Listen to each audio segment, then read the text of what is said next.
বাড়িতে কোনো get together হলে বা অনুষ্ঠান হলে একটু বেশি পরিমাণে রান্না করে নিতে হয়, আর বেশি পরিমাণে রান্না করতে গিয়ে টেস্টটা অনেক সময় ভালো আসে না। তাই কোয়ান্টিটিটা একটু বেশি হলে কোন মশলা কত পরিমাণে কোন সময় দেবেন সেটাই আজকে আমি এই ভিডিওতে আপনাদের করে দেখাবো। তাছাড়াও রেসিপিটা পারফেক্টলি করার জন্য সাথে থাকবে অনেক tips and tricks. By the way, আমি শেফ অতনু, আপনারা দেখছেন অতনুর রান্নাঘর। আর আজকে আমাদের রেসিপি 5 কেজি মাটন কষা। তাহলে এই মাটন কষাটা বানানোর জন্য সর্বপ্রথম আমি এখানে একটা মশলা বানিয়ে নেব। আর এই মশলাটা বানাতে প্রথমেই যেটা দিয়ে দিয়েছি সেটা হচ্ছে 5 বড় চা চামচ গোটা ধনে, তার সাথে 2 বড় চা চামচ গোটা গোলমরিচ, তারপর নিয়ে নিয়েছি 8 থেকে 10টা ছোট এলাচ, 1 বড় চা চামচ মৌরি, এরপর নিয়ে নিয়েছি 10টা শুকনো লঙ্কা, একটা ছোট টুকরো দারচিনি আর 6-7টা লবঙ্গ। এবার এটাকে আমি ভালো করে ড্রাই রোস্ট করে নেবো। আর মশলাটাকে আমি ডাইরেক্টলি দিয়ে দিচ্ছি ফ্রাইং প্যানের মধ্যে, যেটাকে আমি আগে থেকেই গরম করে রেখেছি। ফ্লেমটা মিডিয়াম করে এটাকে এবার ভালো করে ড্রাই রোস্ট করে নিই। বাড়িতে যেহেতু বার্নারের সাইজটা ছোট হয়, সেজন্য মশলাটা কিন্তু ভালোভাবে কুক হয় না, সেই জন্য এটাকে আমি আলাদা করে ড্রাই রোস্ট করে নিচ্ছি।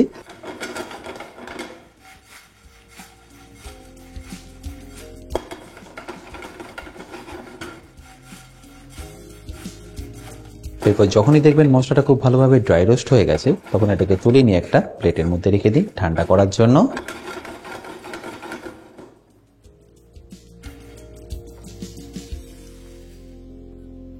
এই মশলাটাকে আপনারা গরম অবস্থাতে কিন্তু পাউডার করবেন না, অবশ্যই ঠান্ডা করে তারপরে পাউডার করবেন, নাহলে কিন্তু এটা একটা জ্বলে যাওয়ার সম্ভাবনা থাকে। আর মশলাটা বানানো হয়ে গেলে আমি এখানে নিয়ে নিয়েছি 5 কেজি মাটন, যার পিসগুলো দেখুন আমি এরকম মিডিয়াম সাইজের রেখেছি। খুব বেশি বড় নিয়ে নিলে কিন্তু বাড়িতে সেটা কুক করতে একটু অসুবিধেই হবে বা দেরি হবে, সেই জন্য এরকম মিডিয়াম সাইজের আপনারা পিসটা নিয়ে নেবেন। আর এই মাটনটা বানানোর জন্য আমি এখানে একটু বড় সাইজের কড়াই নিয়ে নিয়েছি।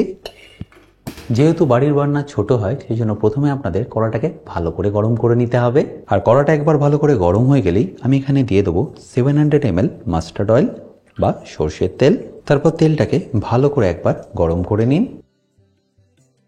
আর তেলটা যখনই দেখবেন খুব ভালোভাবে গরম হয়ে গেছে, তখন এখানে দিয়ে দিন 4টে তেজপাতা, তার সাথে 3-4টে শুকনো লঙ্কা আর 1 বড় চা চামচ গোটা জিরে। তারপর এটাকে ভালো করে একবার মিশিয়ে নিন। আর মেশানো হয়ে গেলে দিয়ে দিন পেঁয়াজ। আমি এখানে 5 কেজি মাটনের জন্য 2 কেজি পেঁয়াজ ব্যবহার করলাম, যেটাকে হয়তো আপনারা নিশ্চয়ই দেখতে পাচ্ছেন আমি পাতলা পাতলা করে স্লাইস করে নিয়েছি। এবার ফ্লেমটাকে হাই রেখে এটাকে ভালো করে ভেজে নিন।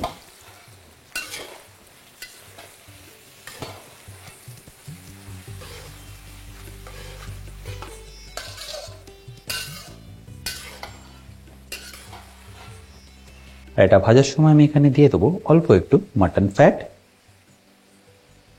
মাংসের এই চর্বি যদি আপনারা পান, অবশ্যই কিন্তু এই স্টেজে আপনারা ব্যবহার করবেন, তাতে দেখবেন এর টেস্টটা অনেকটাই ভালো আসবে। এবার পেঁয়াজটা যাতে তাড়াতাড়ি ফ্রাই হয়ে যায়, সেই জন্য আমি এখানে দিয়ে দেবো স্বাদ মতো নুন। তারপর এটাকে ভালো করে ভেজে নিন। এই ছোট বার্নারে মোটামুটি আপনাদের 15 থেকে 20 মিনিট মতো সময় লেগে যাবে এই পেঁয়াজটাকে ভালো করে ভেজে নিতে। আপনারা যদি বড় বার্নারে করে নেন, সেক্ষেত্রে সময়টা অবশ্যই কম লাগবে। দেখতেই পাচ্ছেন প্রায় 20 মিনিট পরে পেঁয়াজটা কিন্তু এখন পারফেক্টলি ফ্রাই হয়ে গেছে। ব্যাস এই স্টেজে আপনার এখানে দিয়ে দিতে হবে রসুন বাটা। আমি এখানে 2 বাটি রসুন বাটা দিয়ে দিলাম, যেটা ওজনে 300 গ্রাম। এই স্টেজে আপনাদের শুধু রসুন বাটাটা এখানে অ্যাড করতে হবে। আদা বাটা আর লঙ্কা বাটা কখন অ্যাড করতে হবে সেটা আপনাদের পরে জানাবো, বাট তার আগে রসুন বাটাটাকে দিয়ে এখানে ভালো করে একবার কষিয়ে নিন। আর যখনই দেখবেন রসুনের কাঁচা গন্ধটা একদম চলে গেছে, তখন এখানে দিয়ে দিন মাটনটা। এবার ফ্লেমটাকে হাই রেখে এটাকে আপনারা ভালো করে মিশিয়ে নিন।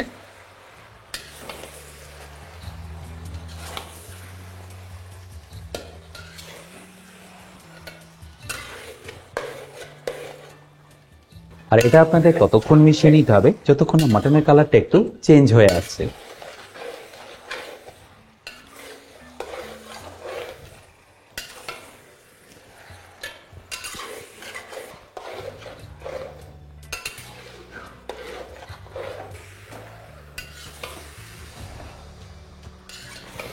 আশা করি নিশ্চয়ই দেখতে পাচ্ছেন মাটনের কালারটা কিন্তু এই স্টেজে একদম চেঞ্জ হয়ে গেছে। আর মাটনের গায়ে যে ফ্যাটগুলো ছিল সেগুলো দেখুন আস্তে আস্তে গলতে শুরু করেছে।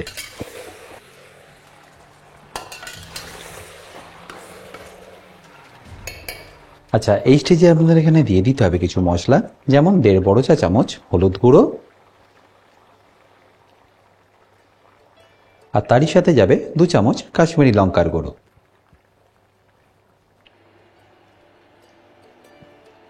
আর মশলাটা দেওয়ার পরে এটাকে ভালো করে মিশিয়ে নিন।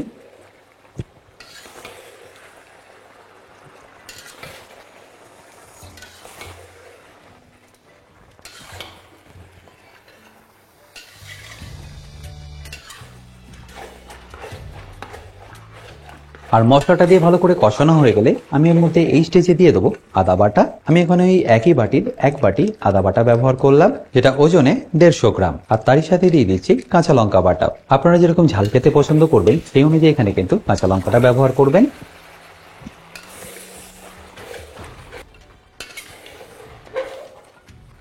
আদা বাটাটা পরে ব্যবহার করার কারণে দেখবেন টেস্টটা অনেকটাই চেঞ্জ হয়ে যায়। এবার আদা কাঁচা গন্ধটা যতক্ষণ না যাচ্ছে ততক্ষণ এটাকে ভালোভাবে মেশাতে থাকুন।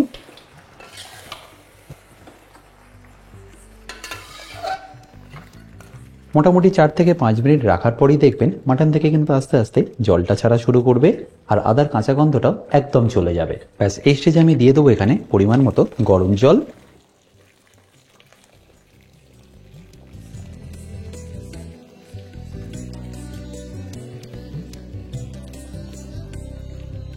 এই স্টেজে ফ্লেমটাকে হাই করে মাটনটাকে আপনাদের ভালো করে সেদ্ধ করে নিতে হবে। এটা সেদ্ধ করতে আপনাদের মোটামুটি সময় লেগে যাবে 45 থেকে 50 মিনিট মতো। আর মাটনটা যাতে তাড়াতাড়ি কুক হয়ে যায় সেই জন্য আমি এখানে দিয়ে দিচ্ছি অল্প একটু জায়ফল ভালো করে গ্রেট করে। খুব বেশি নয়, 1-3 চামচ মতো দিয়ে দিলেই হবে। এতে দেখবেন গন্ধটাও খুব ভালো আসবে আর মাটনটাও তাড়াতাড়ি কুক হবে। ব্যাস, তারপর ভালো করে মিশিয়ে নিয়ে এটাকে সেদ্ধ হতে দিন।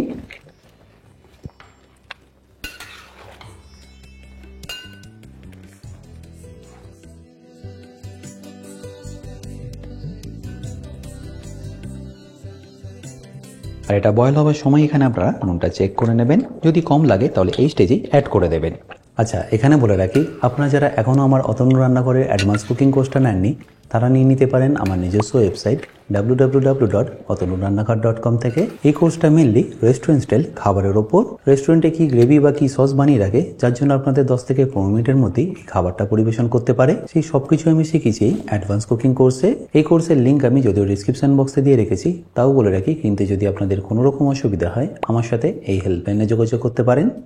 দেখতেই পাচ্ছেন যে জলটা দিয়েছিলাম সেটা এখন একদম রিডিউস হয়ে গেছে আর মাটনটাও কিন্তু এখন পারফেক্টলি কুক হয়ে গেছে।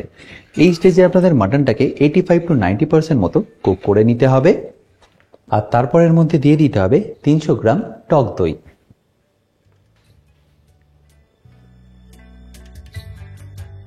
আর তারই সাথে যে মশলাটা রেডি করেছিলাম সেটাও এখানে দিয়ে দিলাম। ব্যাস, তারপর এটাকে ভালো করে মিশিয়ে নিন।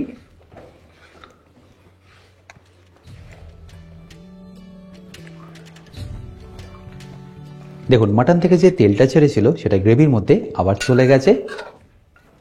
মনে রাখবেন এরপরে যখন আবার তেলটা ছেড়ে দেবে দই দেওয়ার পরে, তার মানে বুঝবেন গ্রেভিটা একদম পারফেক্টলি রেডি। এই স্টেজে আপনারা ফ্লেমটাকে মিডিয়াম টু হাই করে এটাকে ভালো করে ফুটিয়ে নিন।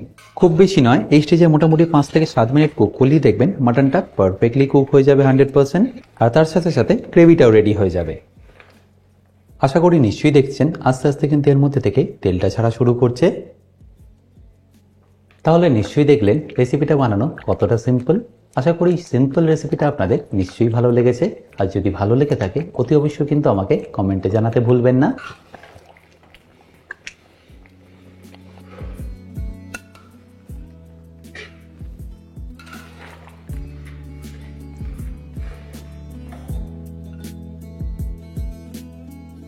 তাহলে নিশ্চয়ই দেখতে পেলেন কত সুন্দরভাবে এখানে তেলটা ছেড়ে দিয়েছে। এবার ফাইনালি এটাকে ফিনিশ করে নিন অল্প একটু গরম মশলা, ওই ধরে নিন 1 চা চামচ মতো, আর তারই সাথে কয়েকটা ছেঁড়া কাঁচা লঙ্কা দিয়ে।